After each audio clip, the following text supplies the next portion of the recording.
Happy Sunday, everyone. The thesis for today, the argument I'm going to be making, is that a direct income tax, such as we have in America, has stifled free speech, in particular for churches, and allowed Caesar to exert a greater control over society.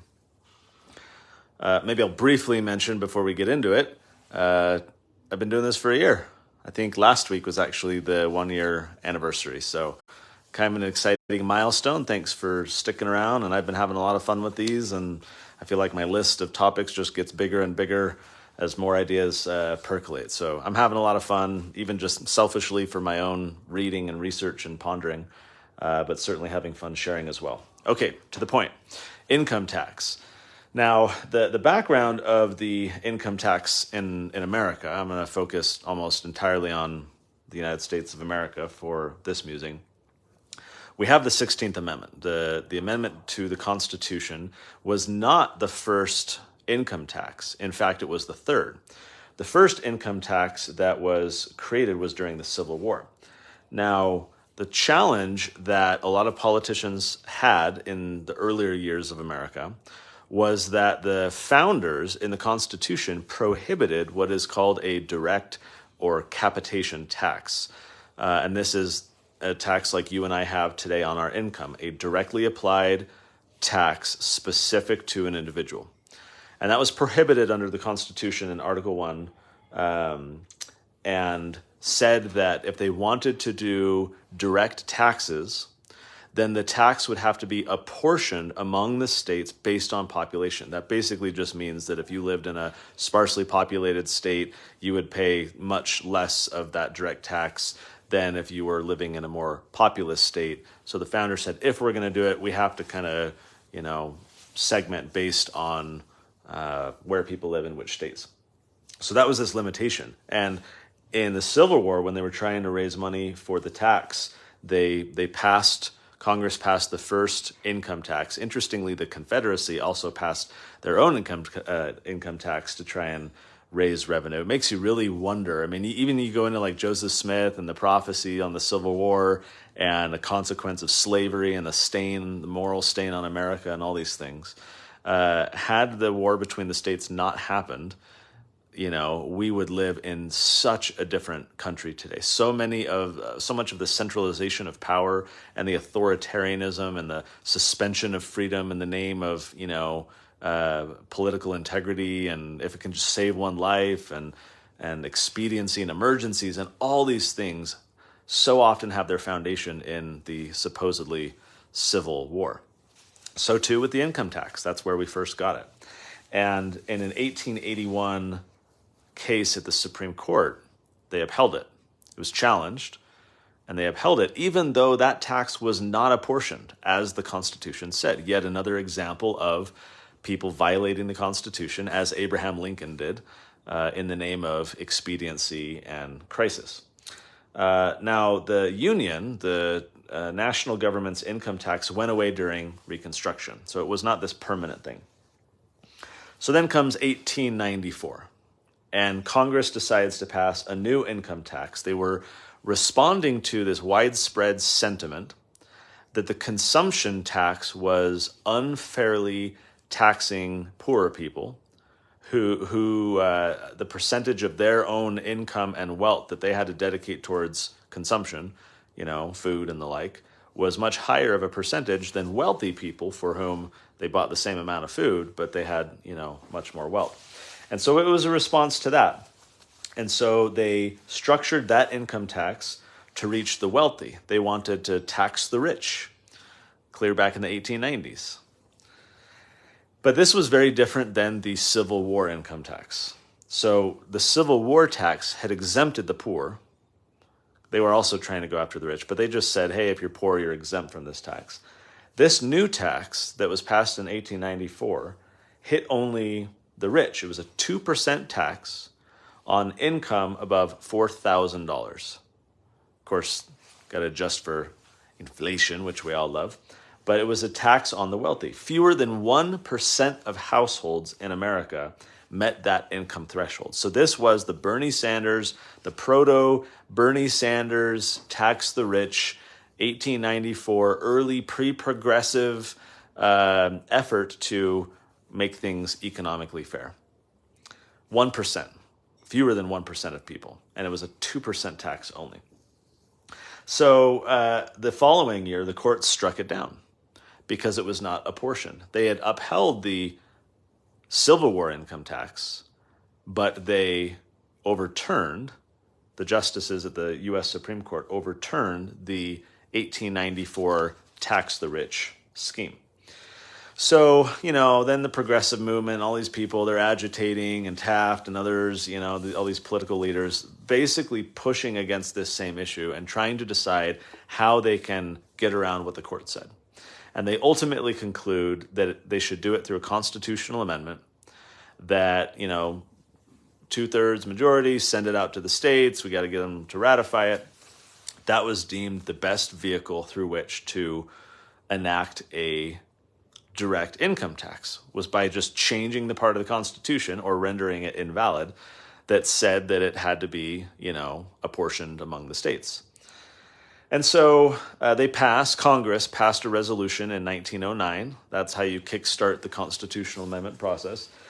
4 years later, the amendment was ratified. By then, enough states had signed on. And so in 1913, Congress enacted an unapportioned direct income tax in direct contravention to what the Founding Fathers intended. They didn't want the centralization of authority, the direct connection between the national government and the individual, right? That was never meant to be the case. The federal government was meant to be this kind of confederation of states that would come together for purposes primarily of national defense and, the regulation of commerce, keep it all kind of fair and straight between the states. Very limited role. And they bristled at the idea that the federal government could or should have a direct connection to individuals. So no direct tax unless you kind of structure it in this way that would disincentivize, this direct tax. And so 1913, that's all gone. Constitution Amendment passed by enough states that ratified it, and now we have what we know as the 16th Amendment.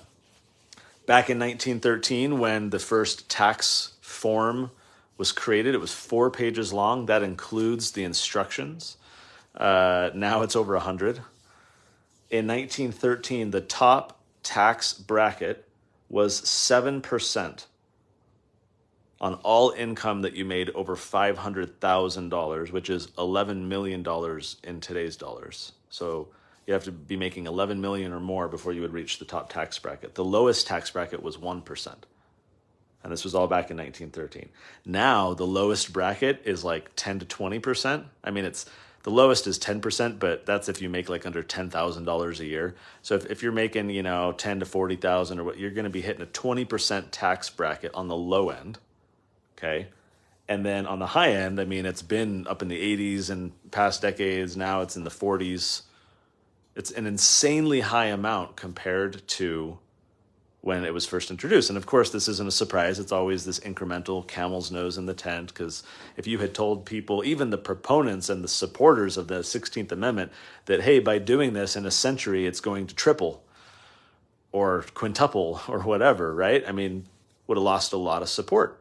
But people were deceived and duped into, this will just be a 2% tax on the tax the rich. And yet the people are similarly deluded today into believing these political claims that, changing these taxes or adding new ones is only going to be this or only going to be that.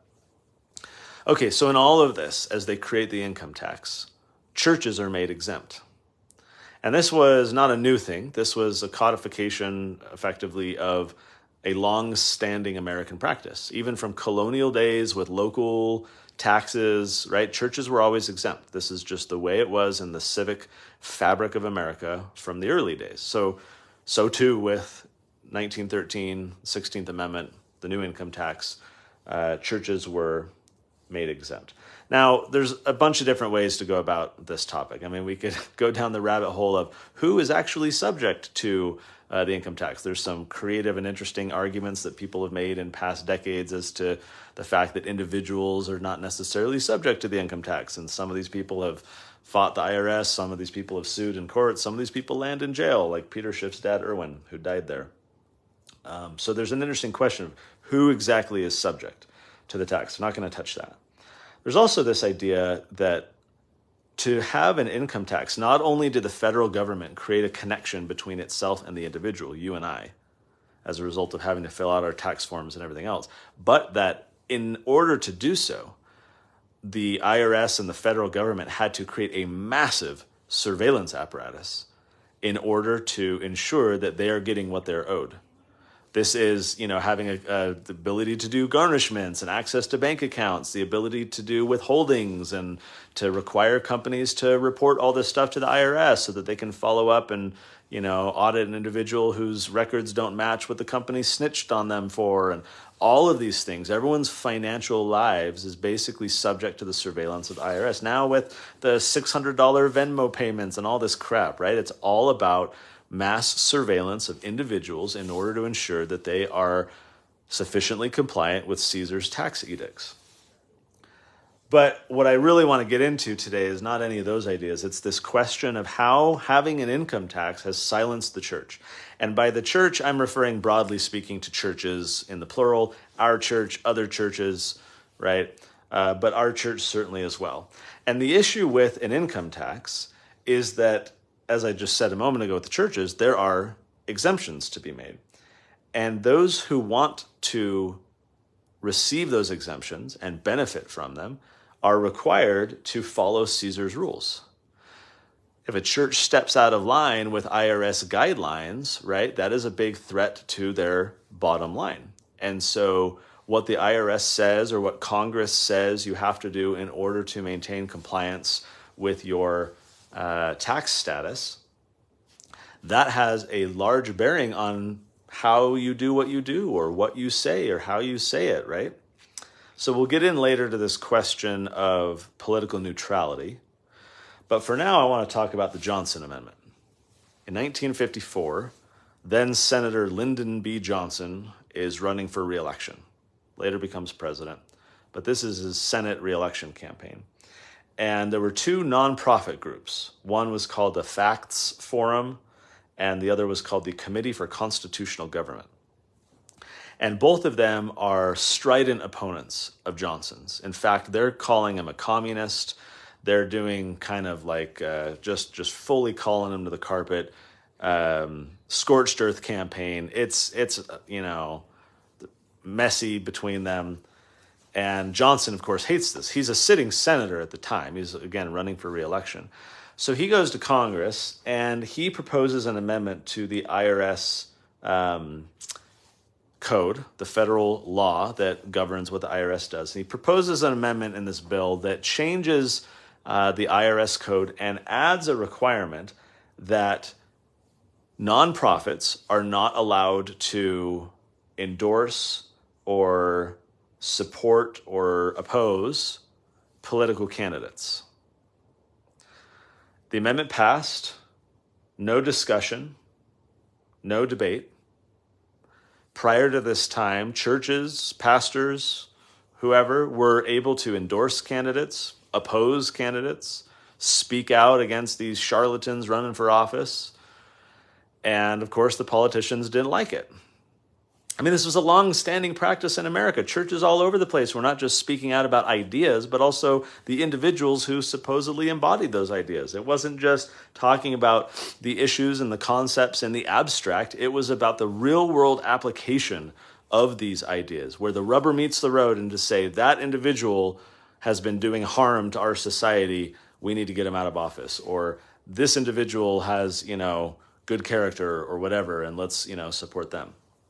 This was a long-standing practice until 1954. Again, no discussion, no debate, totally self-serving for Johnson to do this. And it wasn't just churches, it was nonprofits more broadly.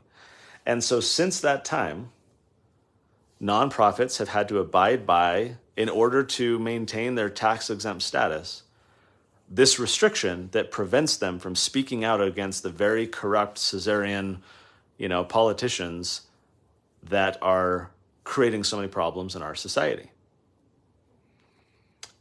I'm going to get in a moment into whether there's some nuance here that suggests maybe we shouldn't just oppose the Johnson Amendment entirely or be totally on the other side. But the issue here is that churches stay in line. I mean, nonprofits more generally, of course, but for purposes of today's musing, we're talking about churches. Why do they stay in line?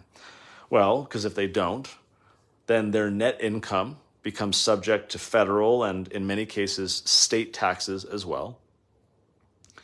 They would lose the ability for their donors, their parishioners, their members to receive charitable contributions, which is an incentive for people to give if you can donate pre-tax dollars and receive a deduction. So if you lose the ability to deduct it, then it's an after-tax contribution. It becomes harder. It's a deterrent for people. So churches would lose that. There'd be other exemptions that they lose, like property tax exemptions, sales tax exemptions, unemployment taxes, exemptions under charitable solicitation laws, for fundraising, for asking for money. They'd be subject to a whole bunch of like anti-discrimination laws, which often across the country have exemptions for religious institutions and churches. So there's a lot of incentives for churches to toe the line, to stay in line with what the Johnson Amendment required. Again, this wasn't a big national conversation. This wasn't a lot of people diligently debating. This amendment was slipped in, no debate. And there have been efforts in recent years. There have been various politicians that have, run bills to try and overturn it. And Trump at one point was talking about it. And so it's not like no one's been paying attention to this. It's just that this has been the status quo for 7 decades. And people just presume that that's the way it ought to be. Elder Oaks at a hearing, a Senate committee. This is the Senate Committee on Finance in October 2011. They were talking about a tax reform idea, and this particular committee discussion focused on incentives for charitable giving. And Elder Oaks said this at that Senate committee hearing. He said, "We're grateful for charitable deductions, which encourage donations to churches and other charities. The effect of this tax benefit is built into the financing of charitable enterprises that are vital to our nation, and it is a significant and wise support of the private sector. The charitable deduction should remain unimpaired, not just for religions and their unique role, but for the benefit of the entire private sector of our nation." So he was there basically defending charitable deductions against those who say that we need to get rid of that. Not every country has it. Almost every country has income taxes. The exceptions are like the tiny little island nations, a bunch of them. But all the major countries have income taxes, and a lot of them provide some level of deductions. Not all of them do. Finland, Sweden, for example, have no deductions at all. So it's after tax, donations. You don't have that charitable deduction incentive. And that's a problem. And so here is Elder Oaks defending the very idea that we should have charitable deductions, but it just illustrates the point that there is a strong desire to maintain the benefits that are currently accrued to an institution that itself does not have to pay income taxes on various related business dealings and investment income and so forth, right? On tithing revenue, the billions of dollars of tithing revenue, if the church was taxed on that, right? That significant loss to the operating expenses of the church, right? But then also, to Oaks's point here, the ability of the individual to deduct their taxes, right? Imagine having to get a double hit. You go work really hard, and then you got to pay taxes on that money, and then you're tithed on that money, and so taxes and tithing overlap, and you're kind of being double punished in a sense. That presumes tithing is a punishment. That was worded poorly. But it's an unfair kind of compounding of the tax on top of tithing, and it's just ridiculous. But in some countries, like I mentioned, they don't allow the deduction. So churches toe the line. All the incentives are in place to keep churches in line with what the IRS requires in order to keep the gravy train, the Lord's gravy train, coming. At no point, I think, is our church going to risk losing its tax-exempt status. And so wherever the political winds blow, and if, other things are required, or DEI, or ESG or, all this kind of garbage, gay marriage in temples or whatever. The question is to what extent churches collectively, but our church as well, is going to toe the line in order to maintain the tax-exempt status of the institution. Now, we talk a lot about political neutrality, and the church touts a lot of times. I'll read a little bit later the current statement that you're all familiar with, but the church was not always neutral, and in fact, for a long time wasn't. Joseph Smith ran for president. The apostles went out and campaigned for him. Church resources were definitely being used in that sense. There's a great quote here from the early. Let's see. This is from a book called "The Presidents and Prophets" by Mike Winder, and I'm going to read a portion here. This is showing you kind of how it used to be, in the sense that in a lot of cases, the church leaders would get involved and speak out against or in support of political candidates, and that this was kind of a regular occurrence in a sense until perhaps the Johnson Amendment triggered things to change. So this says that Church President Heber J. Grant was vocal in his disapproval of the policies of FDR, especially after the death of his pro-Roosevelt first counselor, Anthony Ivins, in 1934. He would often become upset when discussing FDR, and in one heated discussion, Heber J. Grant, slammed his cane on a desk, shattering the glass desktop, in his anti-Roosevelt fury. No surprise then that in the election of 1936, President Grant openly endorsed the Republican candidate for president, Alf Landon. However, he pointed out that he was speaking for himself and not for the church. First Counselor J. Reuben Clark Jr. was not only anti-Roosevelt, he was very much in favor of Landon. Quote, "Governor Alf Landon of Kansas will make a great president," he told reporters gathered in the first presidency's office. President Clark traveled the West stumping for Landon, helped write the GOP platform that year, and was privately assured by Governor Landon that he would be appointed Secretary of State if Republicans succeeded in defeating Roosevelt. As the 1936 election drew near, an unsigned front-page editorial in the church-owned Deseret News accused FDR of knowingly promoting unconstitutional laws and advocating communism. However, the, quote, "other candidate, Landon, has declared he stands for the Constitution and the American system." Although many Roosevelt-loving Mormons were upset over the editorial, one future church leader was persuaded. And that shares the story of Marion G. Romney, who was a Roosevelt supporter. He had a change of heart. In 1936, Roosevelt won every state in the Union except Maine and Vermont. As convincing as the victory was nationally, it was even more so in Utah, where FDR had over 69% of the vote. Determined that Utah should not support FDR's bid for a third term in 1940, the general authorities once again drafted a joint anti-Roosevelt statement, but settled on issuing a less dramatic, unsigned editorial. President Grant deferred to those who thought too bold a statement would cause problems for the church without much hope of changing votes, and came to the horrified conclusion that, quote, "about half the Latter-day Saints almost worship Roosevelt." He regarded the strong LDS support for the president as his neo-socialism as, quote, "one of the most serious conditions that have confronted me since I became president of the church." In 1940, this is the last paragraph, Utah was one of the strongest pro-Roosevelt states, giving him over 62% of the vote, and opponent Wendell Willkie under 38%.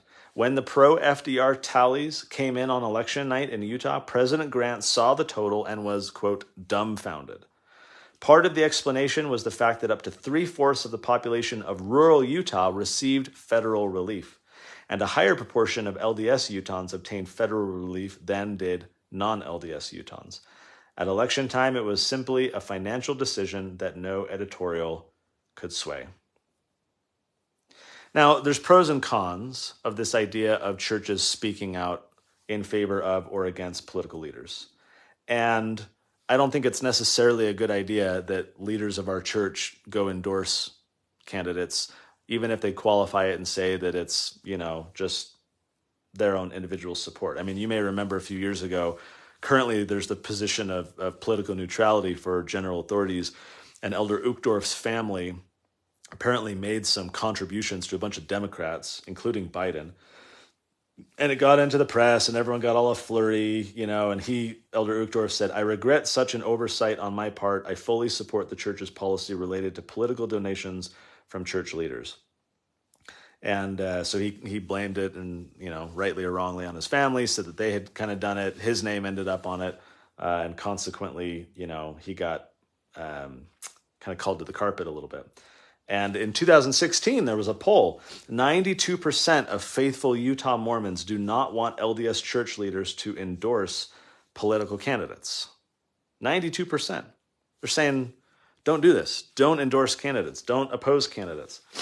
And yet, and as I just identify with just a few anecdotes, right? Earlier practice in our church, as in many others, was to weigh in on the candidates themselves. Why? Because the candidates are an embodiment of the policies that are either good or bad. It's not about an individual. It's not about whether Roosevelt was a nice guy or liked puppies or, was kind to his, kids or whatever.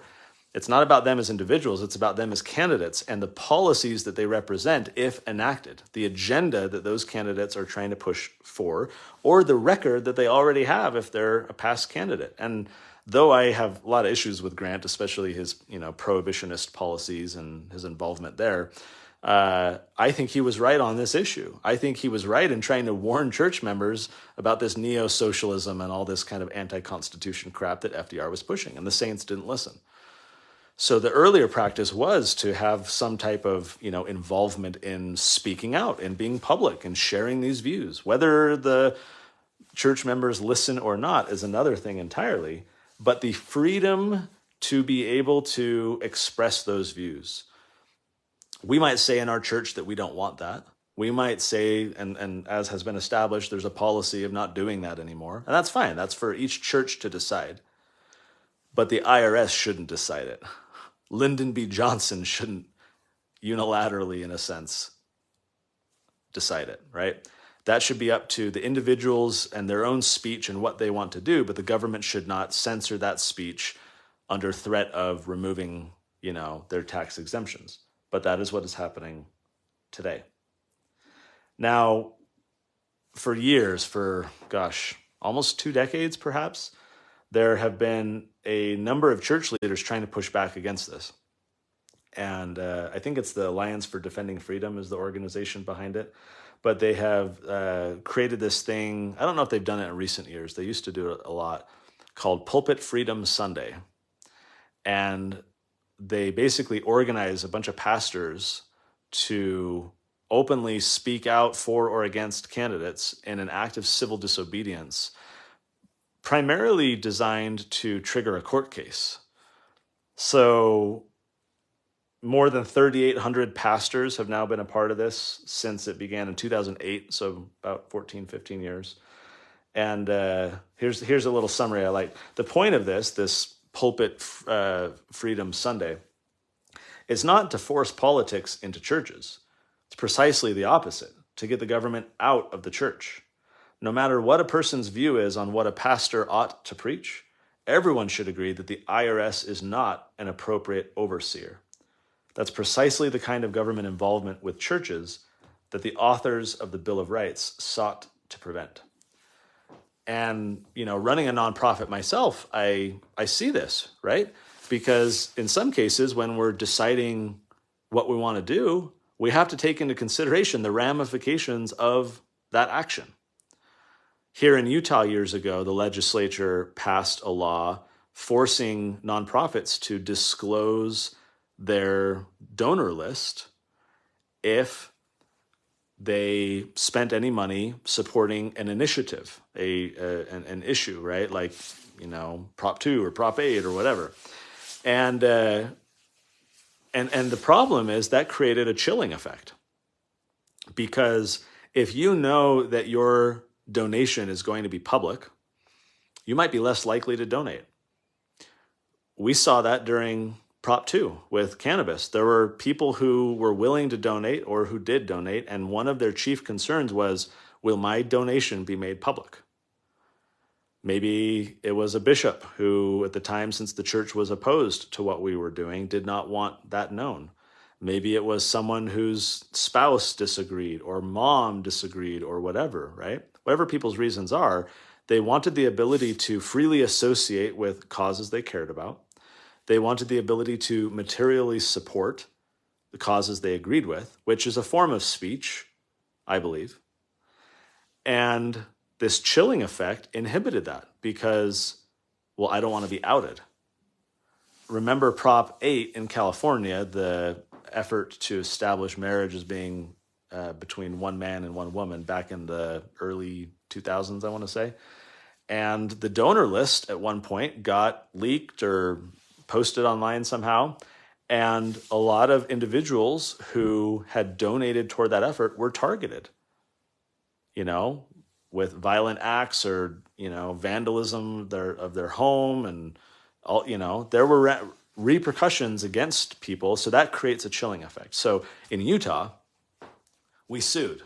We joined with the Taxpayers Association. We filed a lawsuit to challenge that law that forced us and other nonprofits to surrender to the government the list of our donors, which we consider to be private. We don't share it with the IRS. We don't share it with anyone. It's completely confidential, as it should be. People should have the ability to privately support causes that they agree with. And so we sued. We said, this creates a chilling effect. We wanted to go spend money with billboards or signs or whatever against that, whatever the initiative was going on at the time, a tax increase or something. And we wanted to do that, but it's not worth risking the privacy of our donors. And so we held back. We did not, we had to calculate the risks of that action. And so we said it's better to maintain our, status as a nonprofit, including our ability to keep our donors private. And so let's not engage in this particular action, which was not speaking about candidates. I'm not talking about the Johnson Amendment anymore. I'm talking about a Utah law as another example. In this case, nonprofits supporting or opposing a proposed legal initiative. So we sued.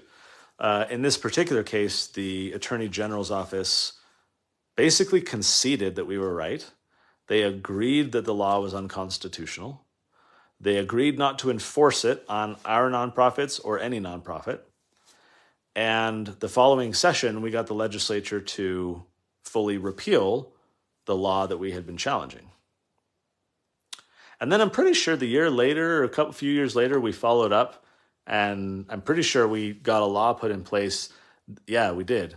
We got a bill passed that explicitly says the opposite.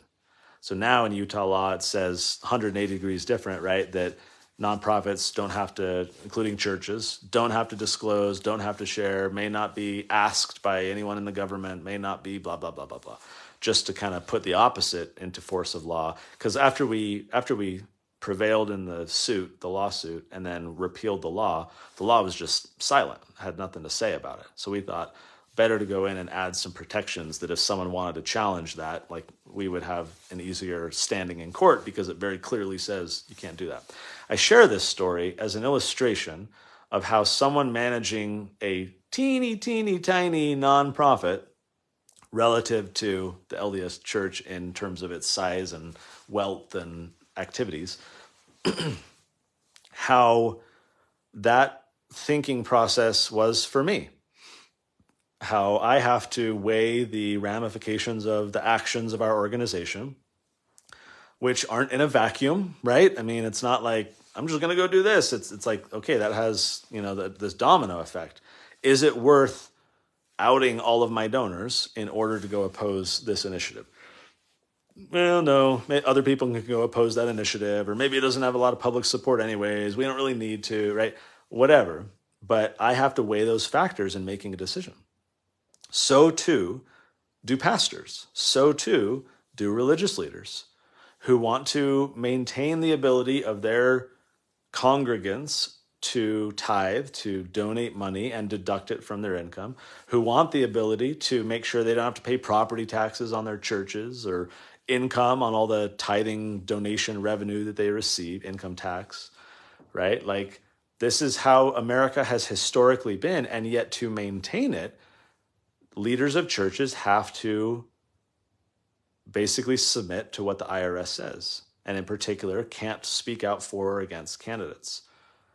And oftentimes go beyond that just for safety and don't speak out against, laws or bills or, legislative proposals. They just pull themselves out of the kind of political environment, perhaps too far, swinging the pendulum towards political neutrality and just saying, oh, we'll leave that up to the members. And yet the members are so often sheep-like, not in a Jesus, good, positive sheep way, but in a bad sheep way, where because they don't see the church engaging and speaking out and pointing them in what direction they need to go, they don't do anything about it and they don't pay attention and they just wait to vote the next time and get their sticker and then text Connor and others and who should I vote for, and don't do anything of their own accord. They don't research, they don't pay attention, they don't engage, they don't, So the concern is that when churches swing the pendulum towards political neutrality, they are depriving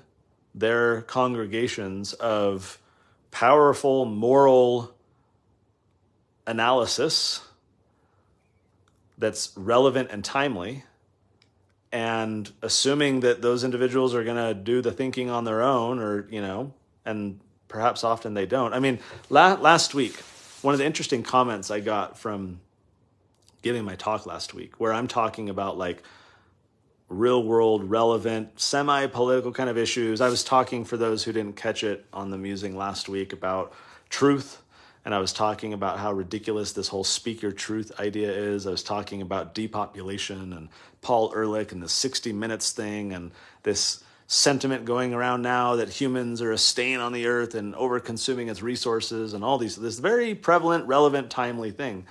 And some of the comments I got in reply was like, wow, I've never heard a sacrament meeting talk like that. Like it's not just like, spiritual stories or personal experiences that have a little spiritual lesson, which are great and fine. But this one in particular that I chose to share was very, current events, politically relevant issues, things connected to our society and the arguments we hear from, people we disagree with and how to counteract those arguments. And that was, I guess, unusual, gauging by the response of these people who said as much. And so to me, that's the danger of going towards political neutrality in an effort to maintain the tax-exempt status of your church. Just like I was having to weigh the calculus of, decisions because of the potential ramifications, someone overseeing a multi-billion-dollar church is going to err on the side of caution. The attorneys who have a fiduciary responsibility to that institution are going to advise the leaders of the church. I mean, all the Curtin McConkie folks up there, right? They're never going to say, oh yeah, go ahead and speak out on that. They're going to say, no, let's just be cautious, stay away, let's be totally politically neutral, blah, blah, blah. So it's no surprise that the church does have the position that it does relative to political neutrality. But the danger is when the churches aren't speaking out, when the pulpits are silent in terms of the pressing issues of the day, then the members are ill-prepared for those issues.